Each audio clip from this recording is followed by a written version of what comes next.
My name is Alessia Moretti. I'm 31 years old. For 15 years, my family called me the factory girl, while my brother Dominic collected business degrees and CEO titles. They mocked my choice to work with fabric and thread, excluded me from design decisions, and paid me minimum wage while he earned six figures. But at the unveiling of the Fall 2024 collection at Paris Fashion Week in front of 800 industry elites, a woman I'd never met handed me a locked portfolio case that would expose the truth my father had been hiding for 2 decades. What they didn't know? My grandmother, the legendary designer Violetta Moretti, had been watching everything. She saw every stolen design, every erased credit, every moment they tried to make me disappear. And she left me something that would either save the House of Moretti or burn it to the ground. The choice was mine. The Morettis were fashion royalty. Not the flashy, nouveau riche kind that appeared overnight on reality television, but the old guard. The kind of family whose name had been sewn into haute couture for 3 generations. My grandmother, Violetta Moretti, founded the House of Moretti in Milan in 1968 with nothing but a single sewing machine, a studio apartment, and a vision that would change fashion forever. By 2024, the company was valued at 340 million euros, with flagship boutiques in Milan, Paris, New York, Tokyo, and Dubai. I grew up surrounded by silk and cashmere, by runway shows and fashion magazines featuring my grandmother's creations on every major celebrity. But I never felt like I belonged to that world. Not because I didn't love it. I did, desperately. But because I loved the wrong parts of it. While my brother Dominic was groomed to run the business side, attending Bocconi University for economics and then Harvard Business School, I was the weird one who spent hours in the atelier, watching the seamstresses work. I was 8 years old the first time I picked up a needle and thread. One of the senior seamstresses, Maria, showed me how to make a basic stitch. The feel of the fabric, the rhythm of the needle, the way something beautiful emerged from simple movements. I was transfixed. My mother, Francesca, found me in the workroom that evening, my fingers pricked with blood, eyes bright with excitement. Alessia, Kara, what are you doing here? This is the workroom. You shouldn't disturb the staff. I'm learning to sew, Mama. Look. I held up my clumsy attempt at a straight seam. She took it from me, examined it with the critical eye she used for everything I did, and set it down. Darling, Morettis don't sew. We design, we direct, we lead. The sewing is for the people we employ. I was 8. I believed her. But every chance I got, I would sneak back to the atelier.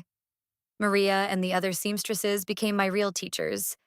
They showed me how to cut on the bias, how to hand finish a hem, how to make a garment that wouldn't just look beautiful but would move with the body, would last for generations. These women, many of them in their 60s and 70s, carried knowledge that couldn't be found in design school textbooks. They knew the secrets of construction that made Violetta Moretti's early designs legendary. The internal structure, the hand stitching, the attention to detail that made a dress worth 50,000 euros instead of 500 euros. My grandmother was the only one who understood. Every Sunday, I would visit her apartment overlooking the Duomo, and she would pull out her old pattern books, her fabric samples from the 1970s and 80s, her sketches from collections that had defined decades of fashion. Alessia, mia cara, she would say, her aged hands still graceful as they moved across the paper. Fashion is not just about the sketch.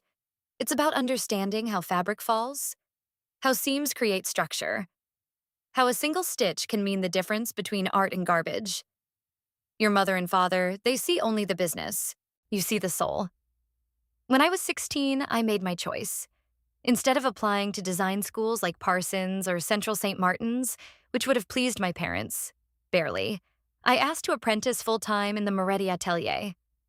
I wanted to learn everything from the ground up. I wanted to master the craft before I ever called myself a designer.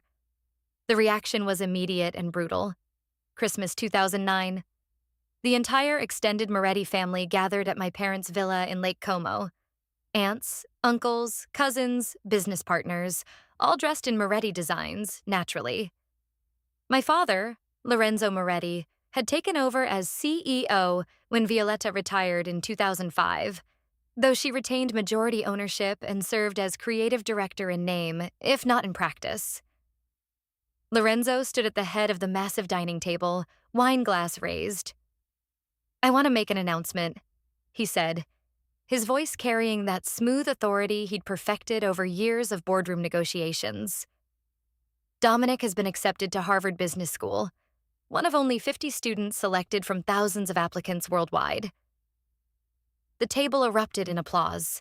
Dominic, 22 and already carrying himself like he owned the world, stood and nodded with practiced humility. My father beamed. "My son will return in 2 years with the tools to take House of Moretti into its next chapter. Global expansion, digital innovation, market domination. The Moretti legacy will reach heights even my mother never imagined." More applause. More congratulations. Uncle Marco clapped Dominic on the back.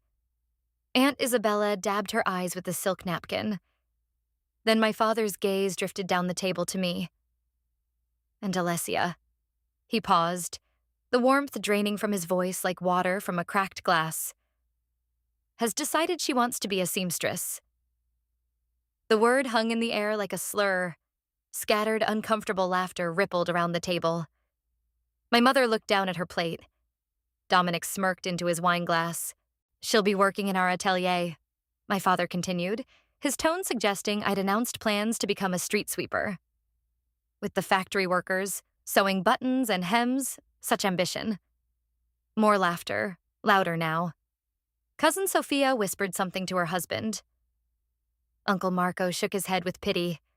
Through the humiliation, the hot shame burning my face, I felt a hand cover mine under the table. Thin fingers, still strong despite arthritis. Nonna Violetta, seated beside me, squeezed gently. When I looked at her, her eyes held something fierce, something that looked like pride mixed with fury. Fury directed at her own son. She didn't say anything. Not then. But 6 months later, she called me to her apartment and told me something I would never forget. "Alessia, your father is a fool. He doesn't understand that the business of fashion dies without the art of fashion. He sees profit margins. You see beauty. Never apologize for that. Never." I didn't know it then, but that Christmas dinner, that moment of public humiliation in front of 40 witnesses, had set something in motion. Something that would take 15 years to detonate. For the next 12 years, I worked in the Moretti atelier, not as a designer, not as an intern with a path to promotion, as a seamstress. My official title, atelier specialist. My salary, 28,000 euros per year, barely above minimum wage in Milan. Meanwhile, Dominic returned from Harvard and was immediately installed as Chief Operating Officer with a salary of 320,000 euros, plus bonuses and stock options. Within 3 years, my father promoted him to president. The plan was clear. Dominic would eventually become CEO, inheriting both the business and the massive personal wealth my parents had accumulated. I wasn't invited to board meetings. I wasn't consulted on designs. My name never appeared in any company materials. I was invisible. But I was learning. The senior seamstresses taught me everything. How to read a garment and understand its construction just by looking at it. How to achieve the perfect set of a sleeve. How to create structure with nothing but thread and precision. How to finish a couture gown with hand stitching so fine it was nearly invisible. I learned about fabrics. How silk charmeuse behaved differently than silk georgette. How wool crepe held a pleat. How linen needed to be cut with respect for its grain or it would never drape correctly. But I also learned something else. I learned to see. When you work with fabric every day, when your entire focus is on construction and detail, you develop a different kind of vision. You notice things, patterns, inconsistencies, problems. And I started noticing problems at House of Moretti. It began in 2018. I was working on a gown for the Fall Couture collection, a spectacular piece in midnight blue silk velvet with hand-embroidered silver thread in an intricate Art Nouveau pattern. I'd spent 340 hours on the embroidery alone. The design sketch was credited to our current creative director, a Frenchman named Jean-Baptiste Rousseau, whom my father had hired in 2016 when Nonna Violetta's health began declining. But when I saw the final garment on the runway, something felt wrong. The proportions were beautiful, yes, but the design itself seemed familiar. Too familiar. That night, I went to Nonna Violetta's apartment. She was 84 then. Her movements slower, her voice sometimes hoarse, but her mind remained sharp as her best sewing shears. I found her sitting in her favorite chair by the window, looking through old pattern books. "Nonna, can I show you something?" I pulled out my phone and showed her a photo of the blue gown from the runway. She studied it for a long moment. Her expression shifted. First confusion, then recognition, then something darker. "Where did you see this?" "It's from our new collection. Jean-Baptiste designed it." "No, he didn't." She stood, moved to her bookshelf, and pulled down a leather portfolio I'd never seen before. Inside were design sketches, dated 1987. She flipped through pages until she found what she was looking for and held it up beside my phone. The designs were nearly identical.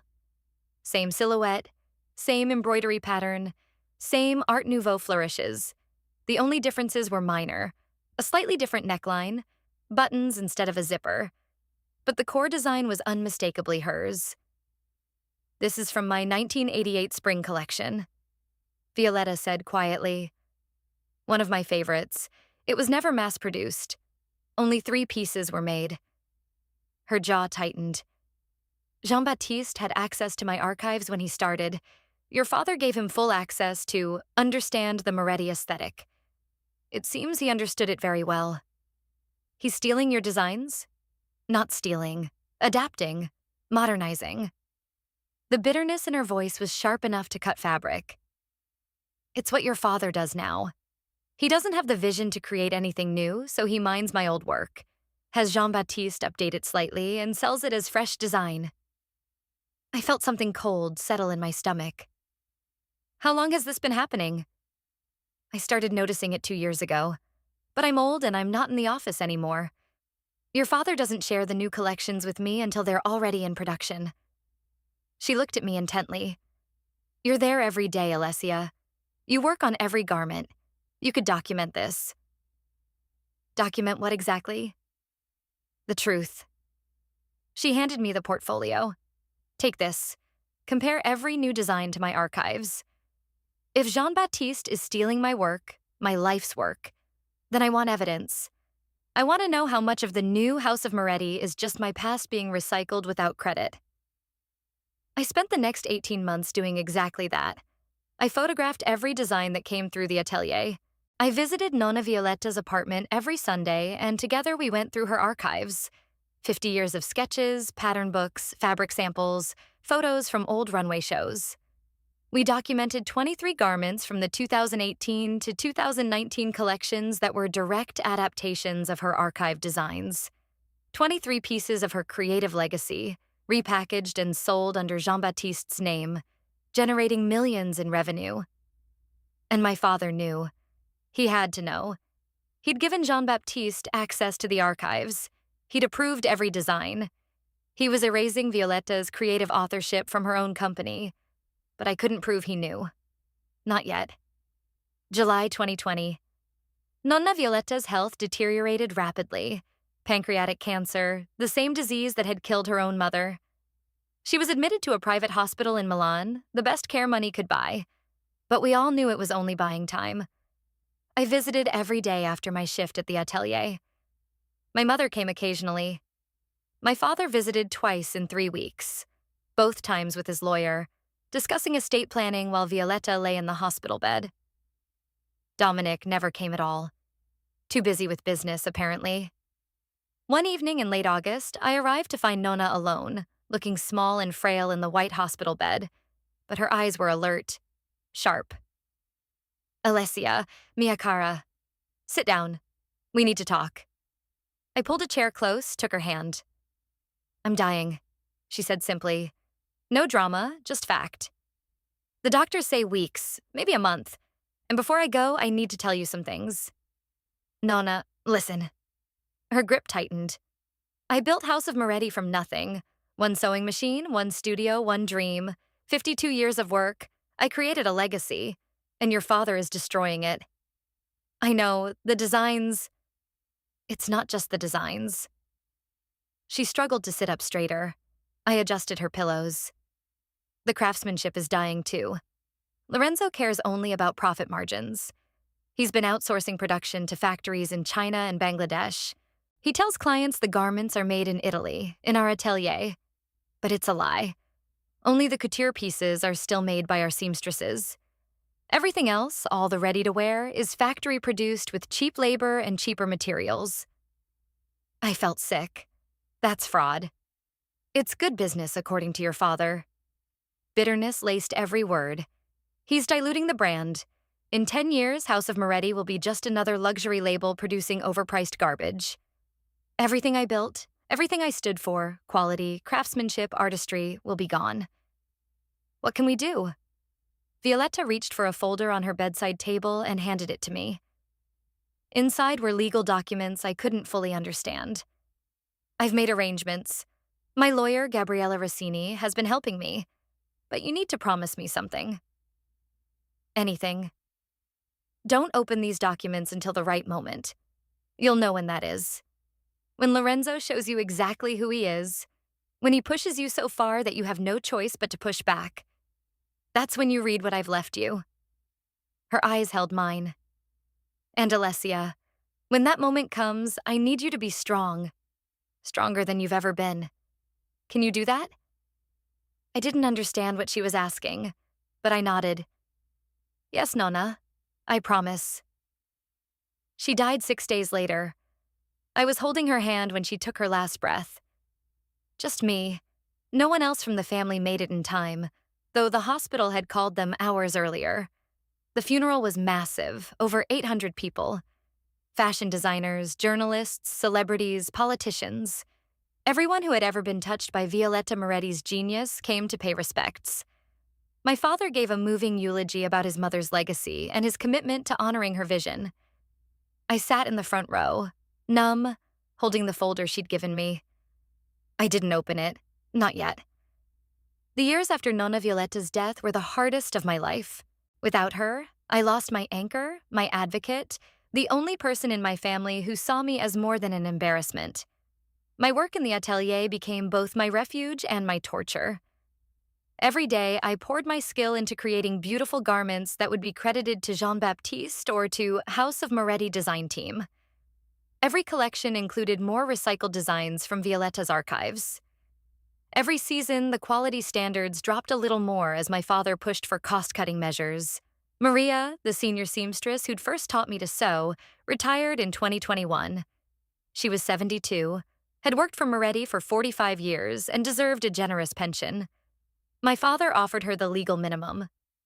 Alessia, she told me on her last day, tears in her weathered eyes, your grandmother would be heartbroken to see what this place has become. Promise me you won't let them destroy everything she built. I promised, but I had no idea how to keep that promise.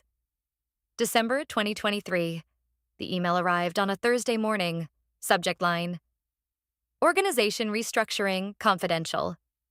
Dear Ms. Moretti, as part of our ongoing efficiency initiatives, the in-house atelier will be reduced from 15 seamstresses to 5 specialized positions.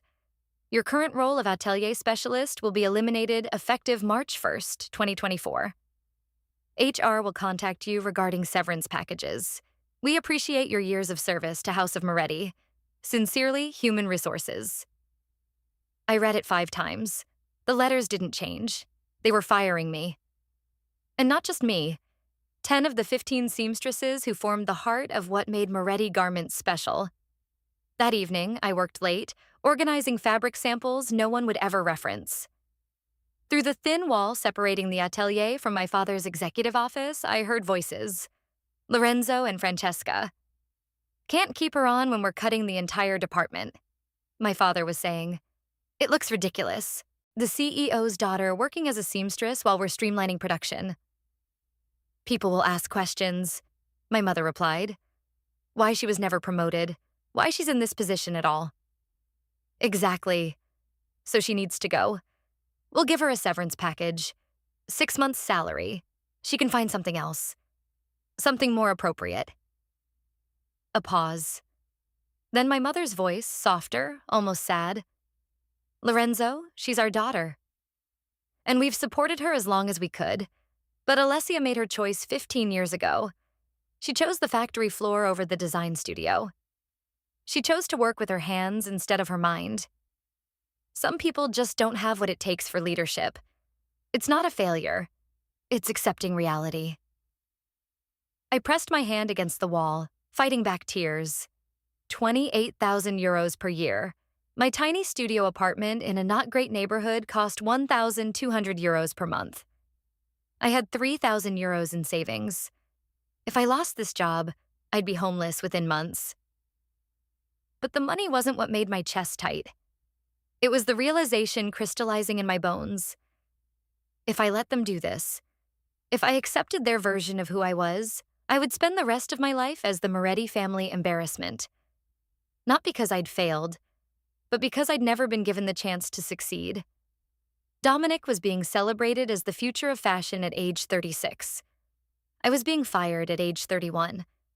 The difference wasn't talent. It was never talent. It was that my brother had been born the right gender, made the right choices, played the right role. And I had committed the cardinal sin of loving the craft more than the business. I went home that night and finally opened the folder Violetta had given me 3 years earlier. Inside were several documents.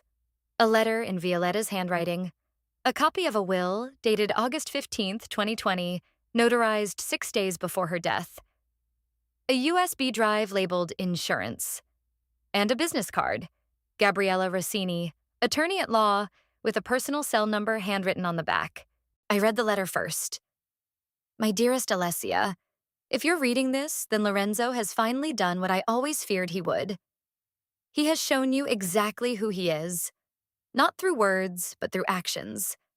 I built House of Moretti from nothing. Your father inherited it. He did not earn it. He does not understand it, and he does not deserve it. I have watched him for years, waiting to see if he would prove me wrong, waiting for him to show respect for craftsmanship, for artistry, for the values that made Moretti mean something. Instead, he has betrayed everything I built. You, my darling girl, are the only one who understands what Moretti truly is. You chose craft over prestige. You chose to work with your hands because you wanted to master the art before claiming the title of designer. That choice showed more integrity than anything your father or brother has ever done. The enclosed will is my final testament, executed in sound mind with my lawyer, Gabriella Rossini.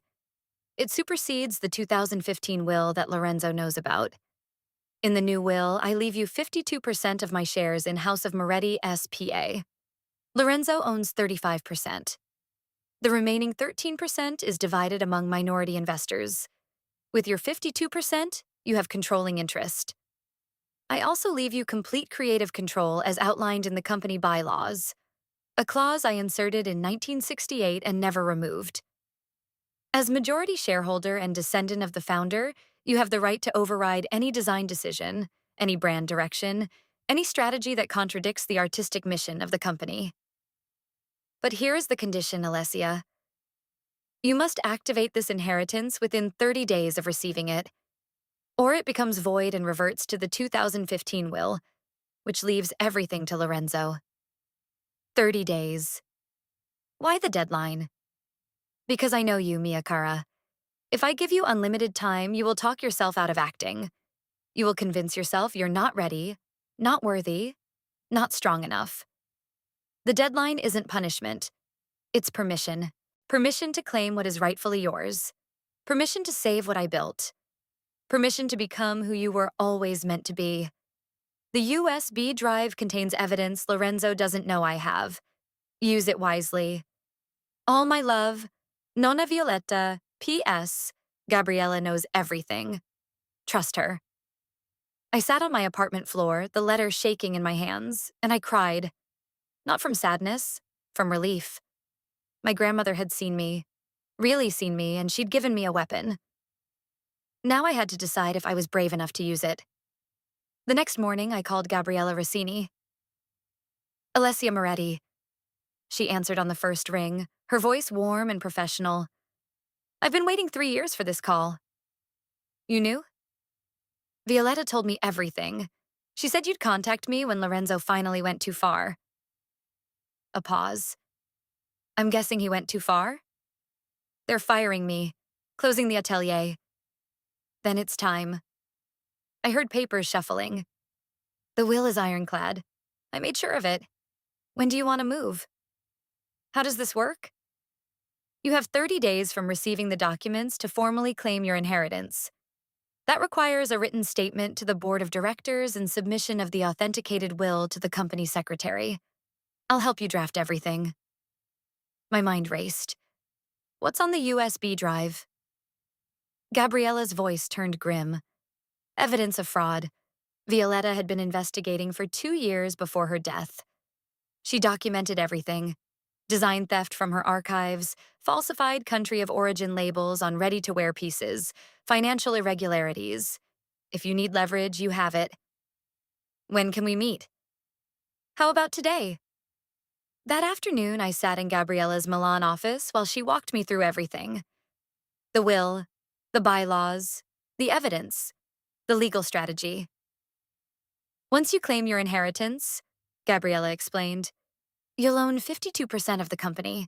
You'll have the power to call a board meeting, propose motions, even replace the CEO if you can get board support. My father will fight this. Of course he will.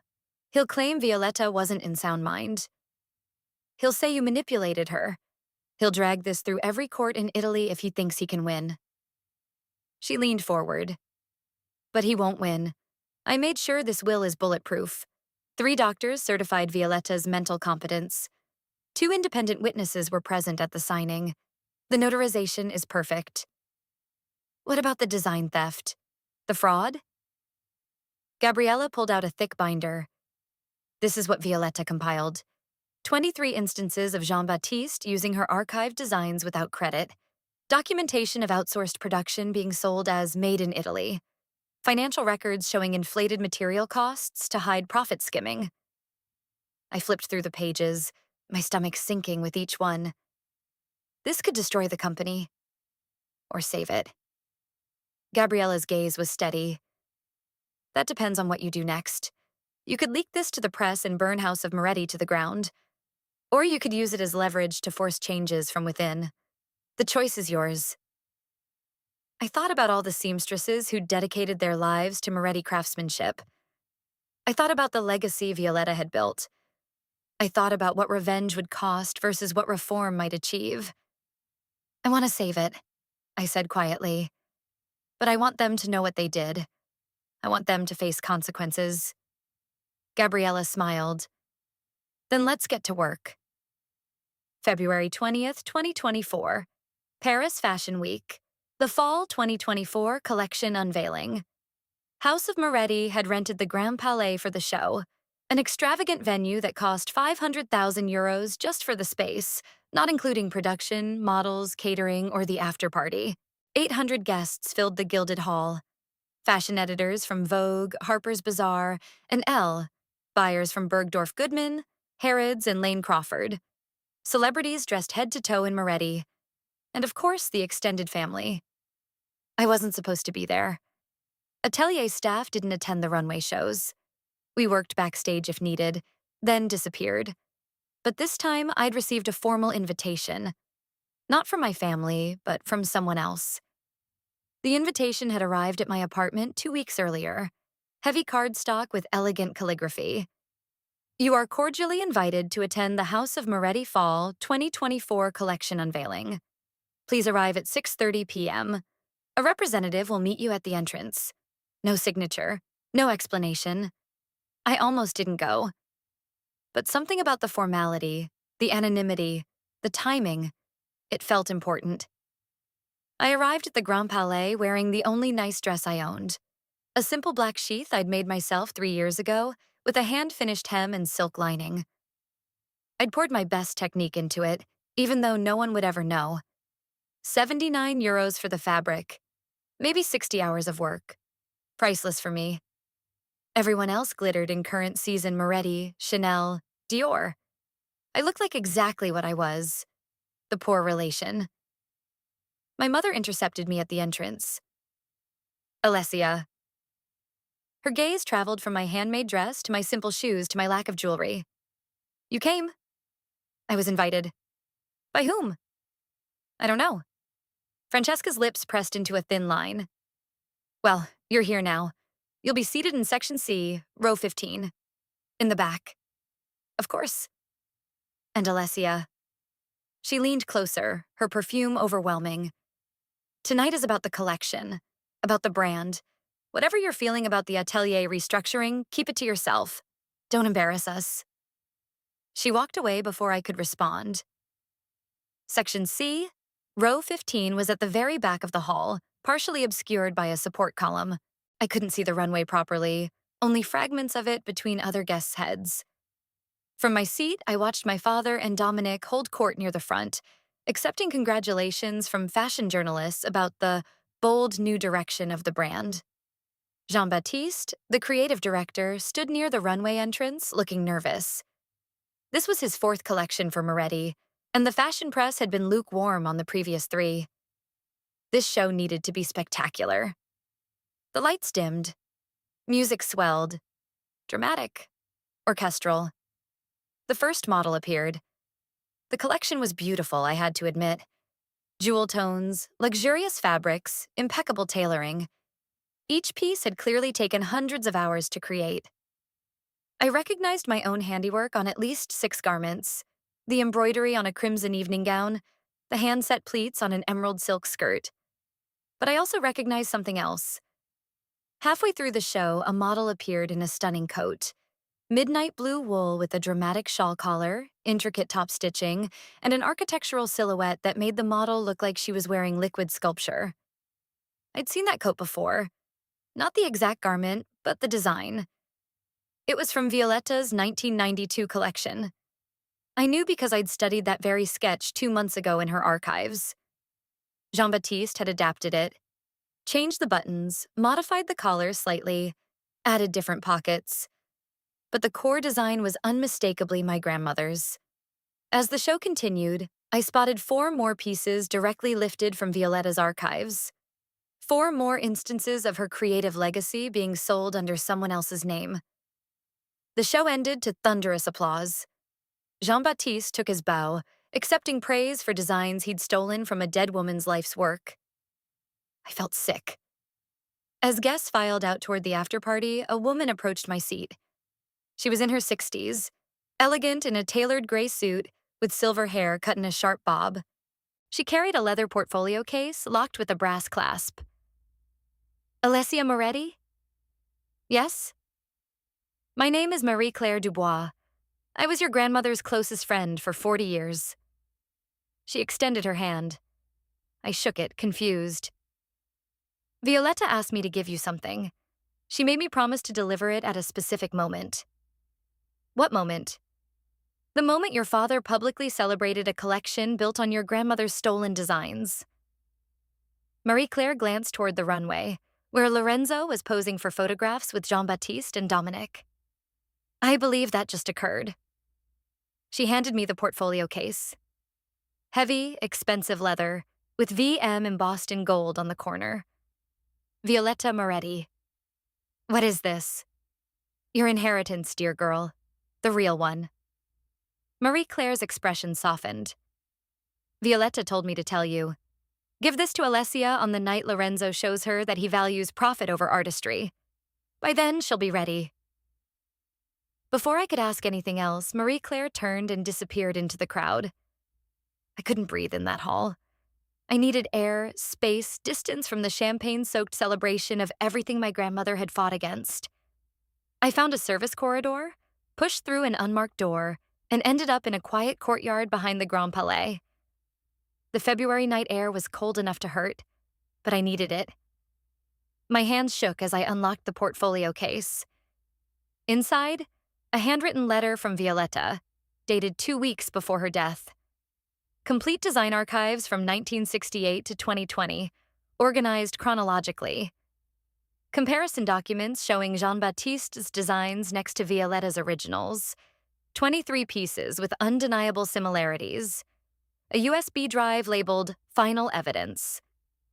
The notarized will, giving me 52% of House of Moretti, and a note in Violetta's elegant script. You have 30 days from receipt of this portfolio to claim your inheritance.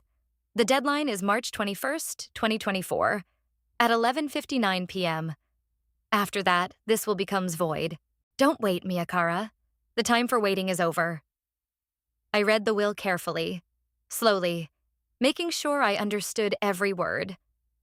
I, Violetta Isabella Moretti, being of sound mind and body, do hereby revoke all previous testamentary documents and declare this to be my last will and testament.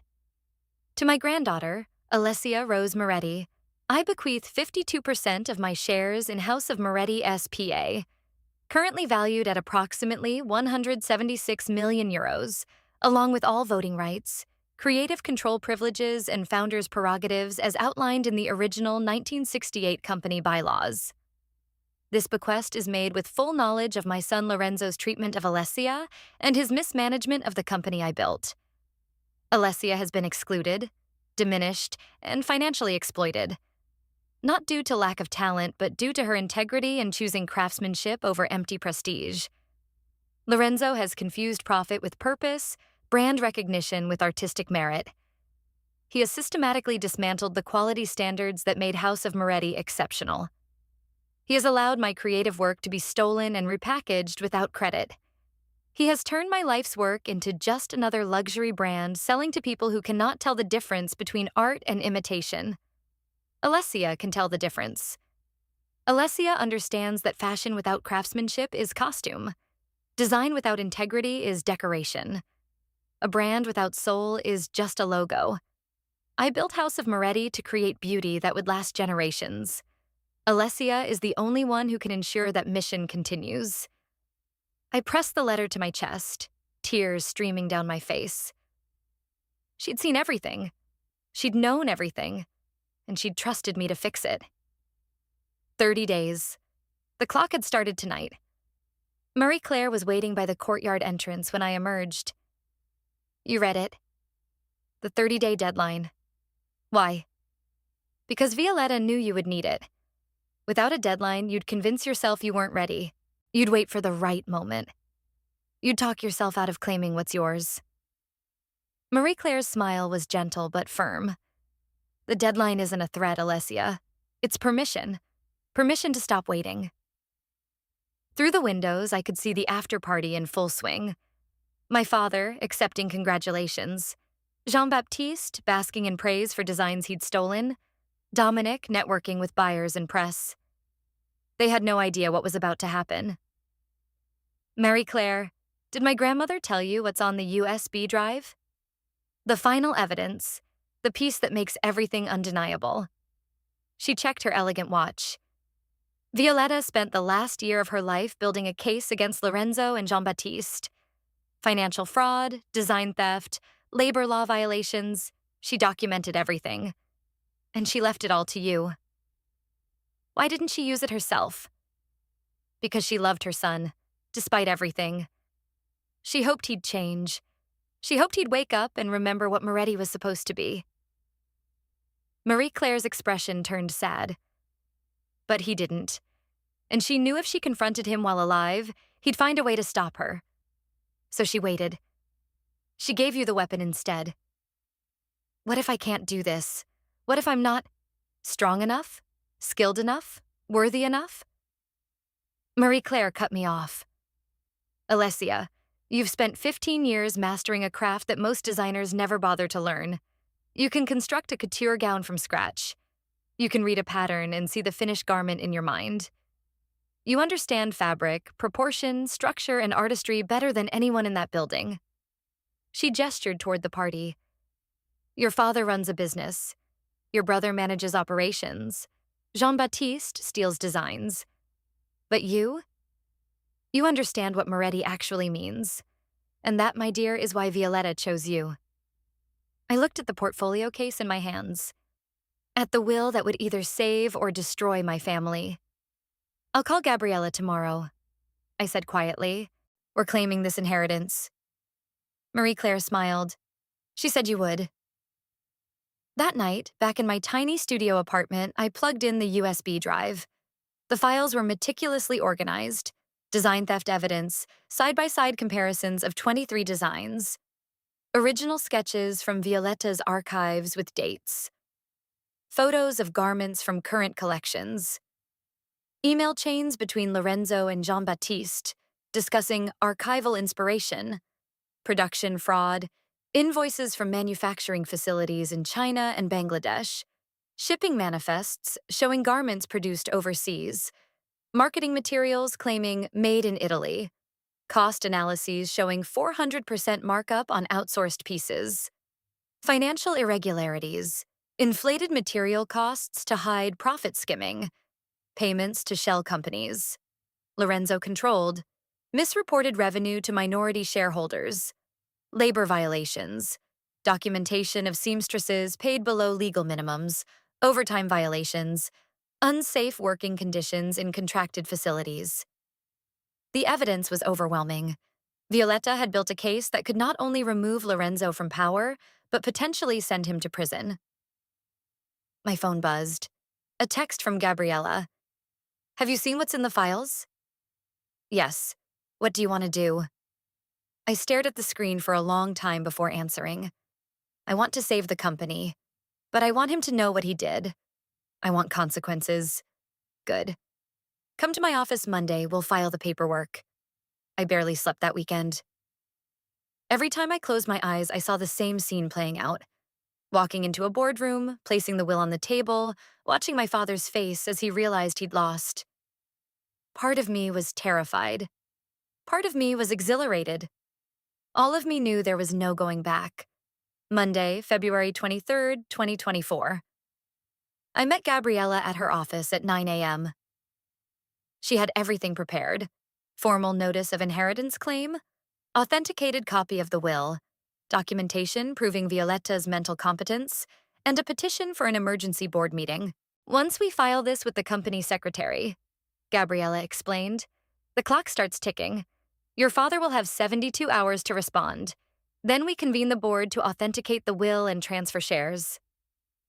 "What if he contests it?" "He will, but he'll lose." She tapped the medical records. 3 doctors certified Violetta's mental fitness. The notarization is perfect. The witnesses are unimpeachable. There's no legal angle for him to exploit. And the design theft? The fraud? That's your insurance policy. If he fights dirty, you have the nuclear option.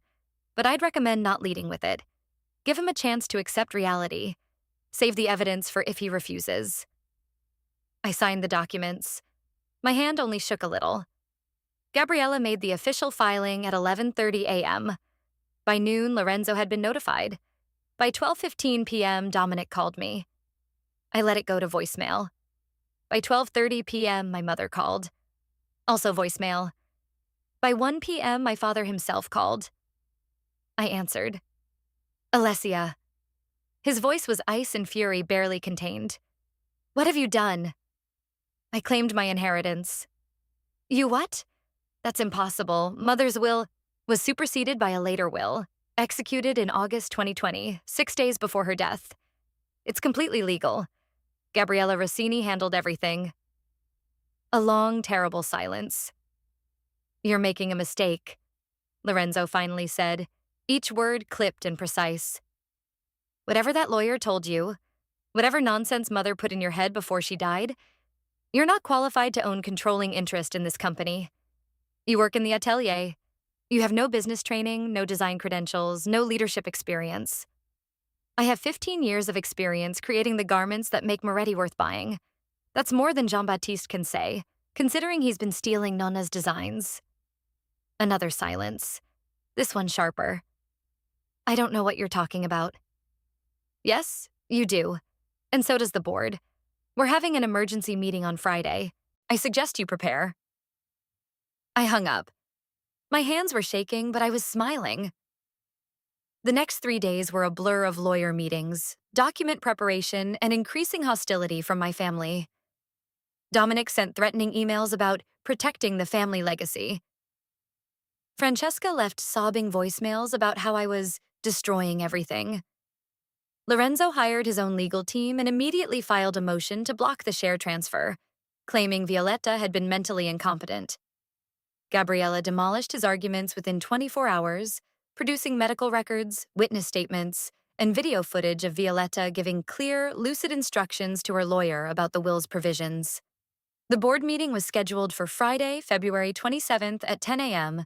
at Moretti headquarters in Milan. I didn't sleep Thursday night. I reviewed Violetta's evidence files, memorized the will's key provisions, rehearsed what I would say, but mostly I thought about what this moment meant. For 15 years, I'd been invisible, the daughter who didn't matter, the seamstress who worked with her hands instead of her mind, the family embarrassment. Tomorrow, I would walk into that boardroom and change everything. The question was I ready? I thought about Maria, the seamstress who'd taught me my first stitch. I thought about all the artisans whose skills were being erased by outsourcing and cost-cutting. I thought about Violetta, who'd built an empire on the belief that quality mattered more than profit. Yes, I was ready. February 27th, 2024, 9:45 a.m. House of Moretti headquarters, Via Monte Napoleone. The elevator opened onto the executive floor, floor-to-ceiling windows overlooking Milan, Italian marble, modern art on the walls, the kind of corporate luxury designed to intimidate. I stepped out wearing a suit I'd made myself. Charcoal gray wool, hand-finished buttonholes, silk lining. Not expensive by Moretti standards, but perfectly constructed. My grandmother had taught me that craftsmanship spoke louder than logos. I carried the leather portfolio case. Inside, the will, the evidence files, and my grandmother's final letter. The receptionist looked confused. Signorina Moretti, the boardroom meeting is restricted to... I'm on the agenda. I kept my voice steady. I'm a shareholder. Before she could respond, Dominic appeared from the hallway. He looked furious. Alessia, what are you doing here? Attending the board meeting. You don't have standing to attend. Actually, I do. I pulled out a document from the portfolio. Under Article 7 of the company bylaws, any shareholder owning more than 5% has the right to attend board meetings when matters affecting ownership are being discussed. Dominic's jaw tightened. You don't own anything yet. That will hasn't been validated. Then I guess we'll find out today. I walked past him toward the boardroom. He grabbed my arm. You're making a huge mistake. If you embarrass Dad in there, if you humiliate this family... Let go of me, Dominic. Alessia, listen. Let. Go. He released me, but his expression promised consequences. The boardroom was larger than I expected. A long glass table, leather chairs for 18 people, portraits of past company leaders on the walls. Including, I noticed, a photograph of young Violetta at her sewing machine in 1968, the year she founded the company. 12 board members were already seated, Lorenzo at the head, looking like he'd aged 10 years in 4 days. Francesca wasn't on the board, but she sat beside him anyway, her face pale. Jean-Baptiste sat near the middle, looking confused and anxious. Gabriella Rossini stood near the window, briefcase in hand, projecting calm authority. And at the far end of the table, someone I hadn't expected, Marie-Claire Dubois. She caught my eye and nodded once. Roberto Marchetti, the board chairman, a distinguished man in his 70s who'd known Violetta for decades, called the meeting to order. This emergency session was requested by Gabriella Rossini on behalf of Alessia Moretti regarding a matter of share ownership. He looked at me over his reading glasses. Miss Moretti, you have the floor. I stood. 12 pairs of eyes turned toward me. Lorenzo leaned back in his chair with theatrical skepticism. Dominic smirked from his position behind our father. The other board members looked curious, cautious. Thank you, Mr. Marchetti. I opened the portfolio. What I'm about to present may surprise some of you. I ask only that you listen to the evidence before reaching conclusions. Before I could continue, Lorenzo raised his hand. Roberto, before we waste the board's time, I need to provide context. Lorenzo, Gabriella started. Alessia is my daughter. Lorenzo spoke over her. his voice carrying that smooth authority he'd perfected over decades. And I love her. But she's not qualified to address this board on ownership matters. She works in our atelier. She has no business degree, no management experience, no understanding of corporate governance. Mr. Moretti. Roberto's voice cut through like scissors through silk. You'll have your opportunity to respond, but Miss Moretti requested this time and she's entitled to use it. Lorenzo sat back down, fury barely contained. I pulled out the will. What I'm presenting today is the last will and testament of Violetta Isabella Moretti, my grandmother and founder of this company. This will was executed on August 15th, 2020, in the presence of attorney Gabriella Rossini and 2 independent witnesses. It supersedes all previous testamentary documents. I placed the will on the table. The room went silent. That's impossible, Lorenzo said, his voice strangled. Mother's will was executed in 2015. I have the original. You have the original of her 2015 will. I kept my voice level. Under Italian law, a subsequent valid will automatically revokes all prior testaments. This will was executed 5 years after the one you possess. Gabriella stepped forward. I'm Gabriella Rossini, partner at Rossini and Associates. I served as Violetta Moretti's personal attorney from 2010 until her death in 2020. I can confirm this will was executed in my presence, witnessed by 2 notaries, and the original is held in secure escrow at Banca Intesa San Paolo. Roberto Marchetti studied the document. His eyebrows rose. This will bequeaths 52% of House of Moretti shares to... He looked up at me. To you, Alessia. Murmurs rippled around the table. It's a forgery, Dominic said, standing. It has to be. It's not. Gabriella's response was immediate. And I'd advise you against making accusations of fraud without evidence, Mr. Moretti. My firm's reputation speaks for itself. My mother was dying. Lorenzo slammed his palm on the table. She was on heavy medication. She wasn't in her right mind. She was being manipulated. Manipulated? I pulled out another document. Perhaps you'd like to explain this then. I placed 3 medical certifications on the table. These are evaluations from 3 independent physicians, all conducted within 1 week of the will's execution. Each doctor certified that Nonna Violetta was of sound mind, understood the implications of her decisions, and was not under any undue influence. Roberto took the medical records, read them carefully. His expression shifted from neutral to something harder. There's more, I continued. I pulled out my phone and connected it to the boardroom's presentation screen. This is a video recording made by Nonna Violetta on August 14th, 2020, the day before the will was signed. I pressed play. Violetta appeared on screen, sitting in her hospital bed, looking frail but completely lucid. Her voice was clear.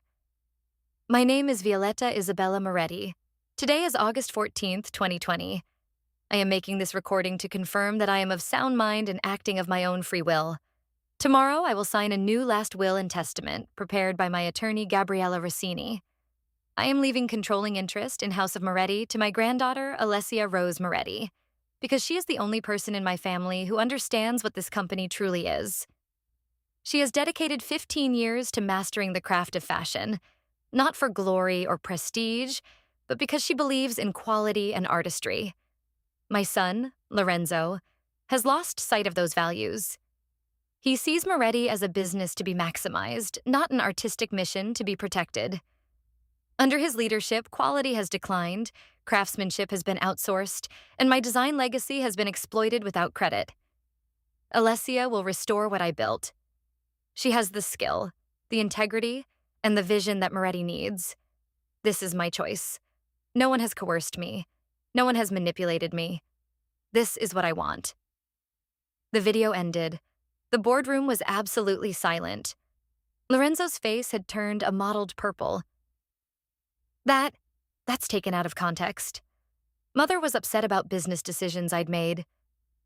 Which decisions? I pulled out another file. The decision to outsource 70% of production to factories in China while marketing garments as made in Italy?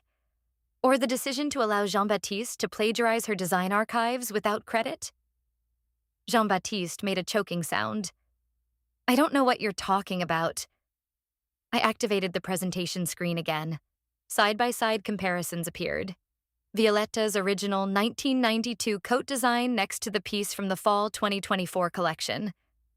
The similarities were undeniable. This is one of 23 instances I've documented, I said calmly. 23 designs from none of Violetta's archives that have been adapted by Mr. Rousseau and presented as new creative work.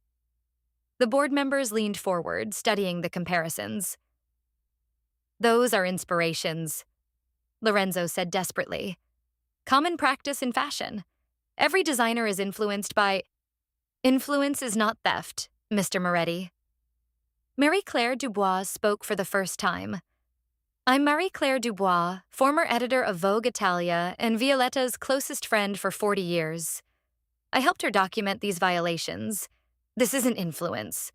This is plagiarism. Roberto Marchetti removed his glasses. Gabriella, can you confirm this will is legally binding?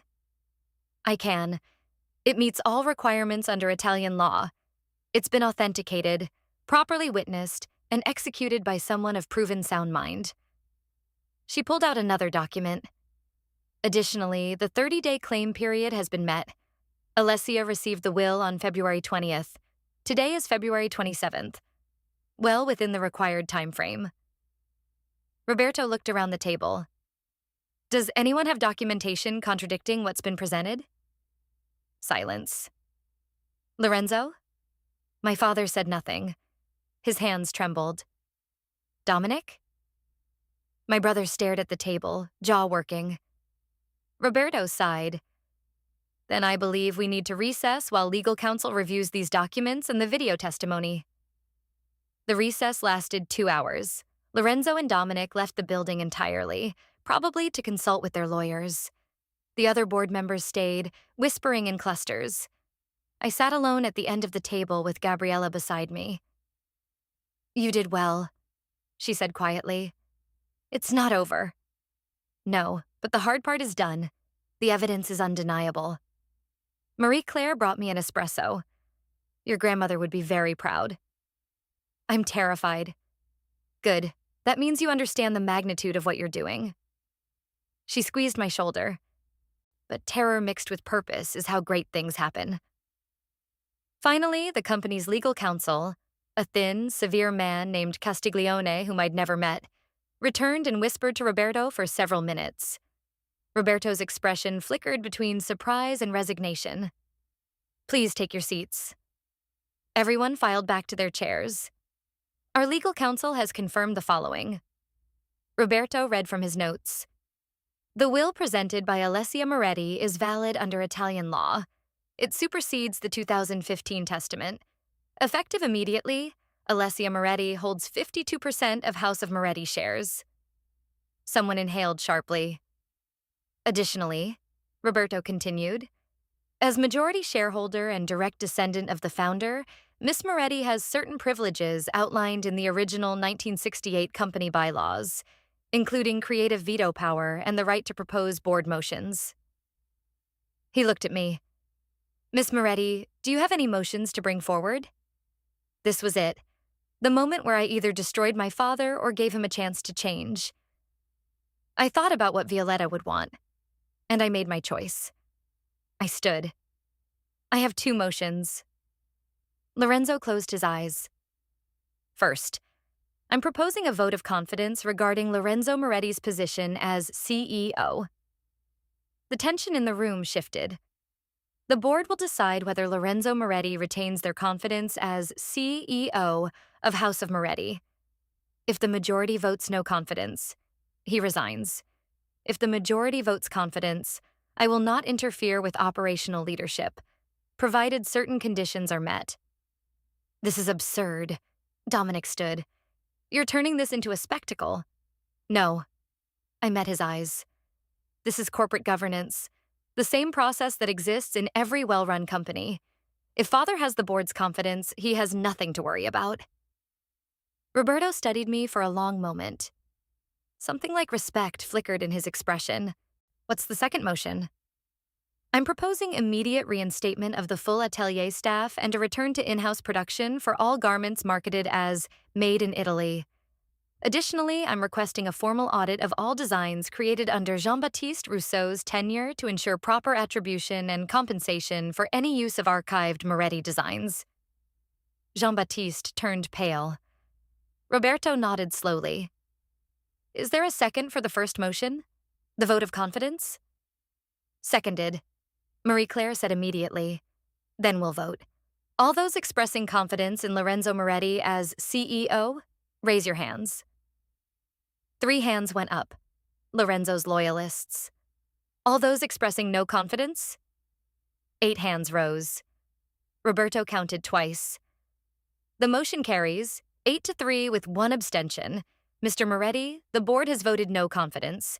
Per company bylaws, you have 30 days to tender your resignation or face formal removal proceedings. Lorenzo didn't move. He stared at me with an expression I'd never seen before. Complete incomprehension, like he was looking at a stranger. Regarding the second motion, Roberto continued, all in favor? 11 hands, including Lorenzo's. Only Dominic abstained. The motion carries unanimously. The atelier reinstatement and design audit will begin immediately. Roberto set down his pen. This meeting is adjourned. People began filing out. Board members approached me, some with congratulations, some with barely concealed resentment, some with curiosity. Lorenzo sat frozen in his chair, staring at nothing. Dominic stormed out without looking at me. And I stood there, holding the portfolio case that had changed everything, feeling not triumph, not satisfaction, just exhaustion. I'd won, but winning felt heavy. Gabriella touched my elbow. Come on, let's get you out of here. As we walked toward the elevator, my mother intercepted us in the hallway. Her face was streaked with tears, mascara running. Alessia. Her voice was raw. How could you? How could I what, Mama? Claim what Nonna left me? Tell the truth about what's been happening to her designs? You destroyed your father. You humiliated him in front of the entire board. I gave him a vote of confidence. That's more than he ever gave me.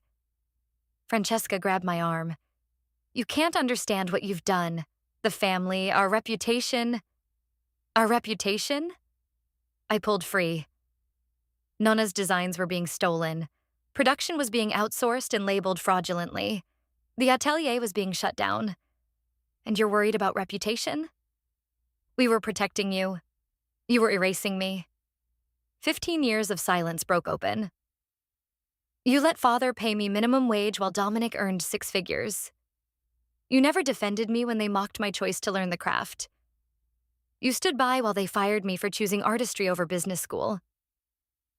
That's not fair. You're right. It wasn't fair. I met her eyes. I spent my entire life trying to prove I was worthy of this family. I'm done proving. The work speaks for itself. I walked to the elevator. The doors opened. Alessia, wait. I didn't wait. The elevator descended. I leaned against the cool metal wall, finally allowing myself to breathe. Gabriella stood beside me. That was harder than the boardroom. I know. How do you feel? I thought about it. Free. For the first time in 31 years, I didn't need their approval. The next days were chaos.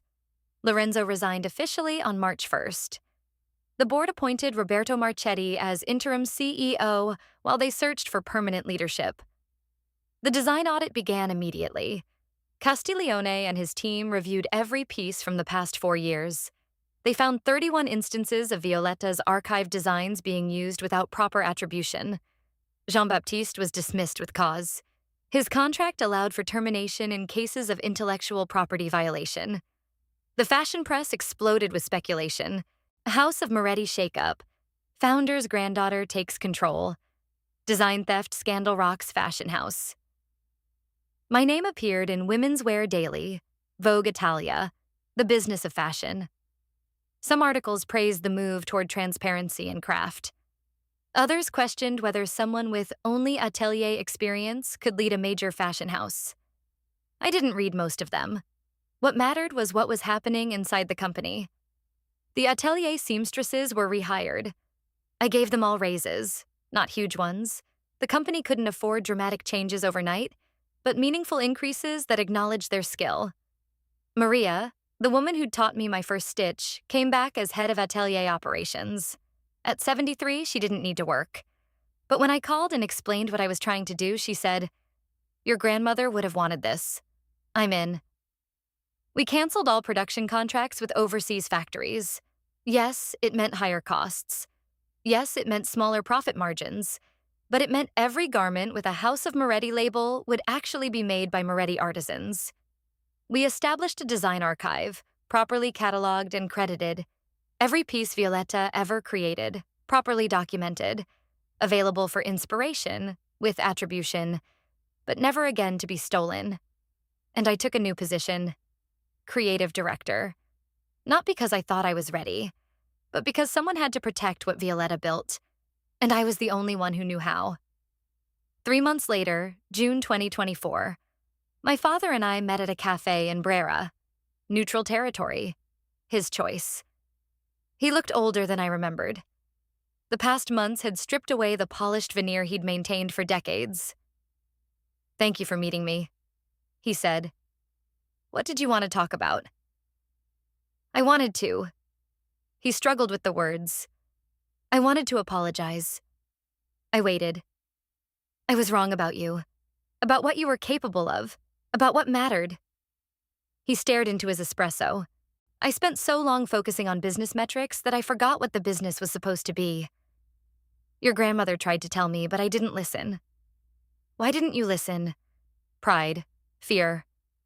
He looked up at me. I inherited something I didn't build. I always felt like I had to prove I was worthy of it. So I focused on growth, expansion, profitability, things I could measure and control. But I lost sight of the artistry, the craftsmanship, the soul of what made Moretti special. "You also let Jean-Baptiste steal Nona's designs." "I know." His voice cracked. I told myself it was homage, inspiration, that we were honoring her legacy by adapting her vision for modern audiences. But you were right. It was theft. And I knew it, even if I couldn't admit it. We sat in silence. "Alessia, I don't expect you to forgive me. I don't deserve it. But I want you to know that what you're doing now, bringing back the atelier, insisting on quality, protecting your grandmother's creative legacy, that's what Moretti was always supposed to be." "I can't go back to how things were," I said quietly. "I can't pretend the last 30 years didn't happen." "I know, but maybe—" He hesitated. "Maybe we could build something new. Something honest." It wasn't forgiveness, but it was a start. Dominic took longer. We didn't speak for 5 months after the board meeting. He sent one email 3 weeks after Lorenzo's resignation with just 2 words. "I'm sorry." I didn't respond immediately. I needed time to process, to separate my anger from my exhaustion, to figure out if reconciliation was even possible. Finally, in August, I texted him, "Coffee?" He showed up at our usual place, the cafe near our old family apartment. He looked different, less polished, more human. "I've been going to therapy," he said without preamble. 3 times a week since March." "That's good. It's brutal." He laughed without humor. "Turns out being groomed as the golden child fucks you up in ways I never understood." I thought I had everything figured out. Business school, career track, family approval. But none of it was actually mine. It was just performing the role I was supposed to play. Well, I was performing the role of family disappointment. Yeah. He met my eyes. And I did nothing to stop that. I laughed along when Dad made jokes about you. I benefited from the system that kept you down. I told myself you'd chosen your path, so it wasn't my responsibility to defend you. You could have defended me.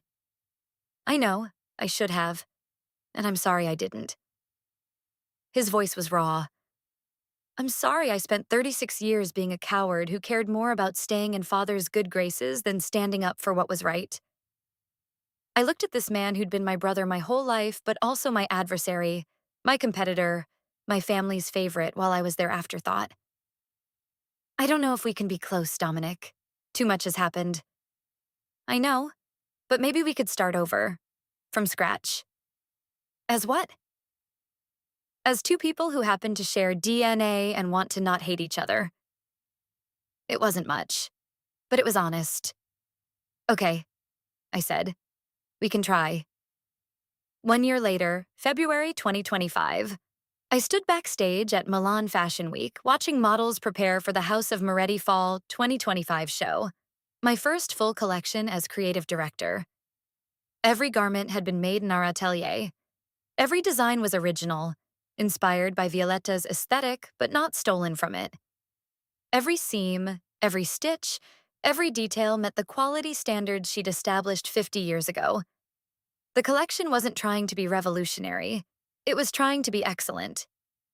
There's a difference. Maria stood beside me, inspecting a final hem. Your grandmother would be proud, you know. I hope so. I know so. She squeezed my hand. This is what Moretti was always meant to be. The show began. Music swelled. The first model appeared. And as I watched my designs, my real designs, not stolen or adapted or compromised, walk down that runway, I felt something I'd never felt before. Belonging. Not to my family's version of success, not to the fashion industry's definition of prestige, but to the work itself, to the craft, to the artistry, to the belief that quality matters, that craftsmanship matters, that integrity matters. That's what Violetta had left me. Not just shares in a company, but permission to believe in something that couldn't be measured in profit margins or Instagram followers. The show ended to applause. Not thunderous, this wasn't a spectacle collection designed to go viral, but genuine, appreciative. The kind of applause from people who recognized quality when they saw it. Backstage, Roberto Marchetti approached me.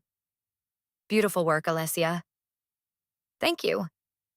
The board met last week. We'd like to make your creative director position permanent, pending your acceptance. I accept. He smiled. Good. Because frankly, we don't have anyone else who understands what Moretti means. Later that evening, at the after-party I'd insisted on keeping small and intimate, Marie-Claire pulled me aside. Violetta left something else for you. She asked me to give it to you on the night of your first show. She handed me an envelope. Inside, a letter in Violetta's elegant handwriting. My dearest Alessia, if you're reading this, then you've done it. You've claimed your inheritance, faced down your father, and presented your first collection as creative director. I'm so proud of you. But here's what I need you to remember. The inheritance I gave you wasn't the shares. It wasn't the company. It wasn't even the creative control. The inheritance was permission. Permission to stop waiting for others to validate your worth. Permission to trust your own vision. Permission to believe that the choice you made at 16, to learn the craft, to work with your hands, to value artistry over prestige, was the right choice all along. You were never slow, Mia Cara. You were deliberate. You were never less than Dominic. You were different from him. You were never a disappointment. You were my greatest hope. The world will try to measure you by money, fame, and recognition. Don't let them. Measure yourself by the quality of your work, by the integrity of your choices, by the people you lift up along the way. That's the Moretti legacy. Not profit, not prestige, but the belief that creating something beautiful and lasting is worth the effort. I love you. I believe in you. And I will always be with you. Keep sewing, keep creating, keep fighting for what matters. All my love forever, Nonna Violetta. I pressed the letter to my chest, tears streaming down my face. Around me, the party continued. Buyers, press, colleagues, artisans, people celebrating not just a fashion show, but a return to something that had been almost lost. My mother approached hesitantly. We'd been rebuilding our relationship slowly. Lunch once a month. Honest conversations about the past. It wasn't perfect, but it was real. Alessia, Kara, the collection was stunning. Thank you, Mama. I wish I'd understood sooner what you were building, what you were protecting. She touched my hand.